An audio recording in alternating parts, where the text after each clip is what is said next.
হজরত মাওলানা মুফতি রাকিব হাসান সাহেবের সাথে, যিনি নরসিংদী জেলার মাধবদী পৌরসভার মাধবদী জালপট্টি মসজিদ আকবর কমপ্লেক্সের সম্মানিত ইমাম ও মাদ্রাসা মদিনাতুল উলুম আল ইসলামিয়ার সম্মানিত প্রিন্সিপাল জনাব মাওলানা মুফতি রাকিব হাসান সাহেব, আমরা আপনার কাছে জানতে চাবো কুরবানির মাংস কয় ভাগ করে দেওয়ার নিয়ম বা কয় ভাগ করব।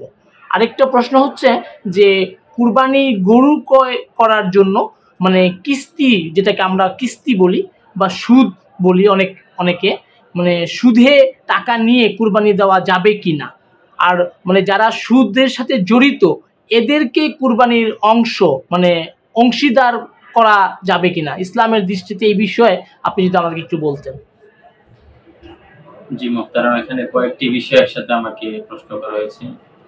একটি হলো যে কুরবানির গোশতটা কত ভাগে বিভক্ত করা, এটা নিয়ম বা এটা মুস্তাহাব। তো সেক্ষেত্রে আমি বলবো যে কোরআনে কারিম এবং রাসূল কারীম সাল্লাল্লাহু আলাইহি ওয়াসাল্লাম হাদিসের মধ্যে সুস্পষ্ট কোনো বর্ণনা না থাকলেও আমরা একটি হাদিস আল্লাহ রাসূল সাল্লাল্লাহু আলাইহি ওয়াসাল্লাম থেকে পাই।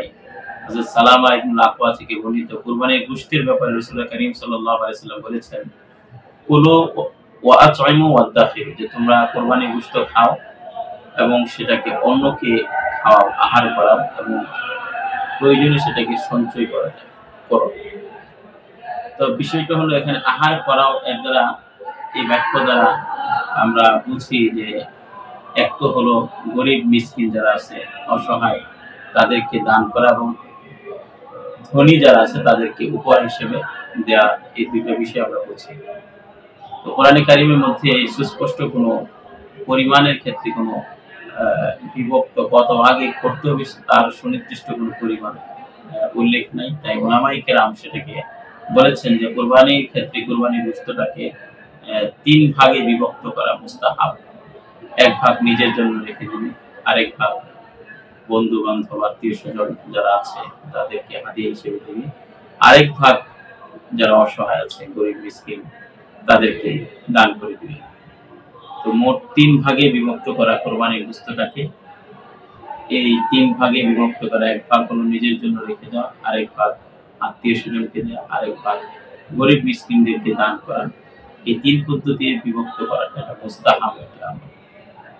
আর যে বিষয়টি দ্বিতীয় যে বিষয়টি জানতে চাওয়া হয়েছে যে কোরবানির করার জন্য কেউ যদি কর্জ নেয়, এখন খরচটা যদি সুদমুক্ত হয়ে থাকে, ঋণটা যদি সুদমুক্ত হয়ে থাকে, যে কোরবানি এটা একটা ফজিলতের বিষয়, এখন কেউ যদি সুদমুক্ত কোনো ঋণ নিয়ে সে কোরবানি করতে চায় আল্লাহর সন্তুষ্টি অর্জনের জন্য কেবলমাত্র, যে তাহলে এটা সহি হবে, এটা সমস্যা নেই, করতে পারবে।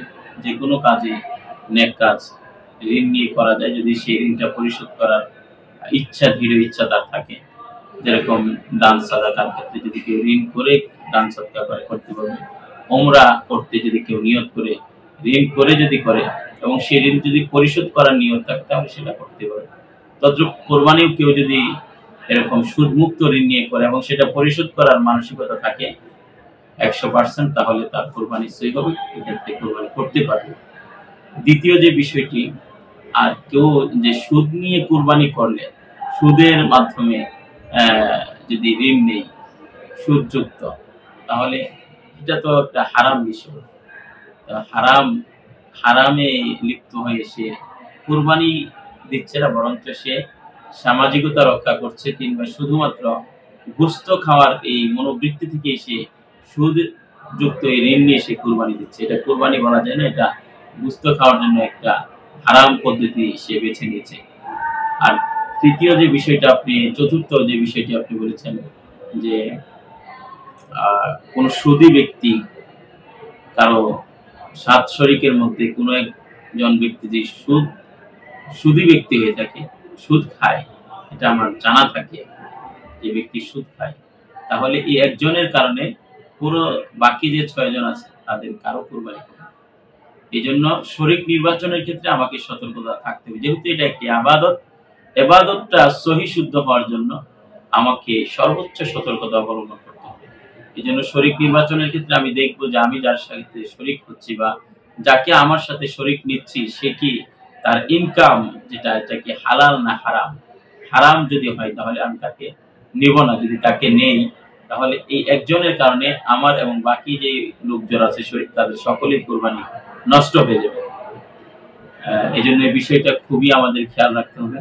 সুদী ব্যক্তিদেরকে আমাদের সাথে শরীক করলে আমাদের সকলের কোরবানি বরবাদ হয়ে যাবে। আল্লাহ তাআলা আমাদের কোরবানিগুলোকে সঠিকভাবে আদায় করার তৌফিক দান।